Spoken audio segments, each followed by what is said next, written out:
Assalamualaikum warahmatullahi wabarakatuh. Saya Sinda Tri Andini, mahasiswa semester 2 Universitas Muhammadiyah Gorontalo, Fakultas Keguruan Ilmu Pendidikan, Program Studi Pendidikan Guru Sekolah Dasar dari kelas 6. Dalam video kali ini saya akan menjelaskan materi pendekatan sains teknologi masyarakat. Di Indonesia, pendekatan STM ini mulai diperkenalkan di tahun 1990. Di negara pengembangnya yaitu Inggris dan Amerika, pendekatan STM ini telah banyak digunakan dalam pembelajaran sejak tahun 1970-an. Pendekatan STM adalah suatu usaha untuk menyajikan sains atau IPA melalui pemanfaatan masalah-masalah dalam kehidupan sehari-hari. Pendekatan sains teknologi dan masyarakat melibatkan siswa dalam penentuan tujuan pembelajaran, prosedur pelaksanaan pembelajaran, pencarian informasi bahan pembelajaran, dan bahkan pada evaluasi belajar. Tujuan utama pendekatan sains teknologi dan masyarakat STM yaitu agar dihasilkan siswa-siswi yang memiliki bekal ilmu dan pengetahuan agar nantinya mampu mengambil keputusan-keputusan terkait masalah-masalah dalam masyarakat. Pendekatan sains teknologi masyarakat berlandaskan 3 hal, yaitu hubungan erat antara sains teknologi masyarakat, proses pembelajaran didasarkan pada teori konstruktivisme di mana siswa membangun sendiri pengetahuan saat berinteraksi dengan lingkungan. Yang terakhir yaitu ada 5 ranah pembelajaran, yaitu ranah kognitif, ranah afektif, ranah proses sains, ranah kreativitas, dan ranah hubungan dan aplikasi. Pendekatan sains teknologi dan masyarakat mengusung teori konstruktivisme di mana pada pendekatan ini siswa membangun sendiri pemahamannya tentang bahan-bahan pembelajaran. Pendekatan STM ini juga mengakomodasi pendekatan pembelajaran kontekstual, di mana siswa langsung diajak untuk memahami sains sesuai dengan keadaan nyata yang terjadi di lingkungan sekitarnya.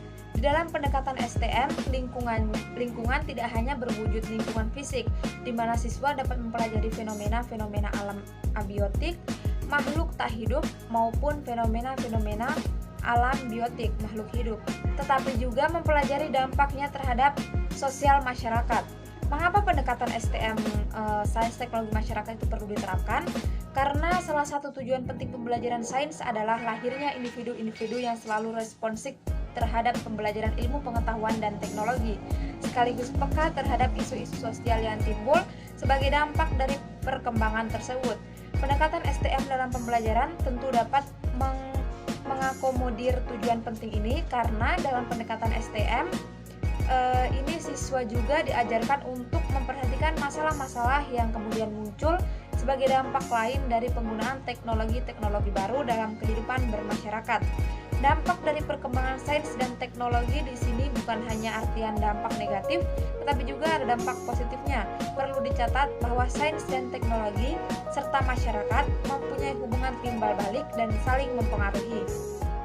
Dengan memahami hakikat sains, teknologi dan perkembangannya serta dampaknya bagi masyarakat, maka siswa akan menjadi individu yang pada saatnya nanti terjun ke masyarakat dapat mengambil keputusan-keputusan kebijakan yang tepat dalam kehidupan sehari-hari. Selain itu, sudah tentu konsep-konsep dan proses-proses sains yang dipelajarinya di bangku sekolah bersesuaian dengan konsep-konsep dan proses-proses sains yang ditemuinya dalam kehidupan sehari-hari. Kelebihan pendekatan sains teknologi masyarakat. Beberapa kelebihan pendekatan sains teknologi masyarakat antara lain: 1. Siswa dapat melihat hubungan nilai tentang apa yang mereka pelajari di bangku sekolah dengan kehidupan nyata sehari-hari. Yang kedua, siswa dapat melihat relevansi teknologi yang digunakan saat ini dengan konsep-konsep dan prinsip sains yang sedang mereka pelajari. 3. Siswa menjadi lebih kreatif. Hal ini akan terlihat dari banyaknya pertanyaan-pertanyaan yang mereka ajukan karena besarnya rasa ingin tahu mereka.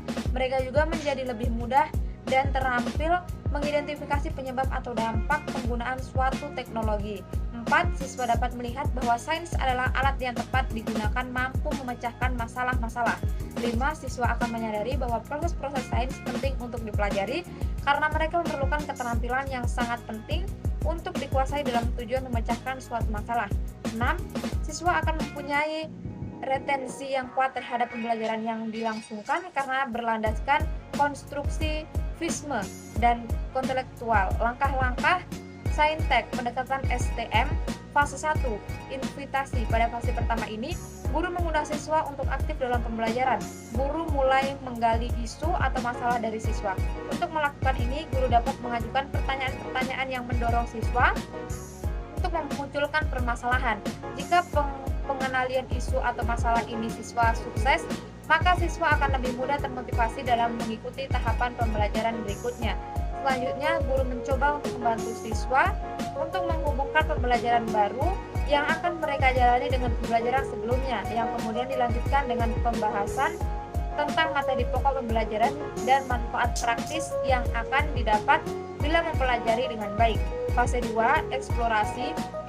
Pada fase kedua, siswa di bawah arahan dan fasilitas guru membentuk kelompok-kelompok yang selanjutnya setiap kelompok akan mencoba merancang dan melakukan kegiatan eksperimen atau percobaan untuk mengumpulkan data. Pada tahapan ini, mereka akan berlatih menggunakan keterampilan kultur sains. Selain itu, siswa juga akan diajak untuk lebih mempertajam bagaimana melakukan kerja ilmiah dan efeknya mereka akan memiliki sikap ilmiah. Fase kedua ini kemudian dilanjutkan dengan kegiatan diskusi kelompok untuk menarik kesimpulan berdasarkan hasil yang telah mereka peroleh melalui kegiatan percobaan atau eksperimen. Fase ketiga, pengajuan eksplanasi dan solusi. Pada fase ketiga, siswa akan berusaha membangun sendiri pengetahuannya sesuai dengan teori konstruktivisme. Mereka akan berdiskusi dan mencoba menjelaskan apa yang sedang terjadi atau mengapa suatu bisa terjadi.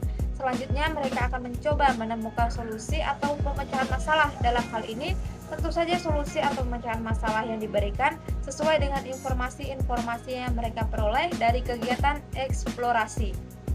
Pada kegiatan belajar di fase 3 ini, guru dapat membantu kelompok-kelompok dengan mengarahkan mereka apabila tengah menuju kepada kesimpulan yang biasa atau bahkan keliru. Guru dapat membantu mengarahkan mereka agar penjelasan dan penentuan solusi pemecahan masalah didasarkan pada informasi yang telah mereka dapatkan. Fase 4, tindak lanjut. Pada fase keempat, yang merupakan fase terakhir dari penerapan pendekatan STM, guru membantu siswa untuk menjelaskan fenomena alam berdasarkan konsep-konsep yang baru saja mereka bangun. Selain itu juga membantu siswa menjelaskan berbagai aplikasi untuk memberikan makna terhadap informasi yang baru saja mereka peroleh dan melakukan refleksi terhadap pemahaman konsep. Demikianlah yang dapat saya sampaikan. Lebih dan kurangnya saya mohon maaf. Wassalamualaikum warahmatullahi wabarakatuh.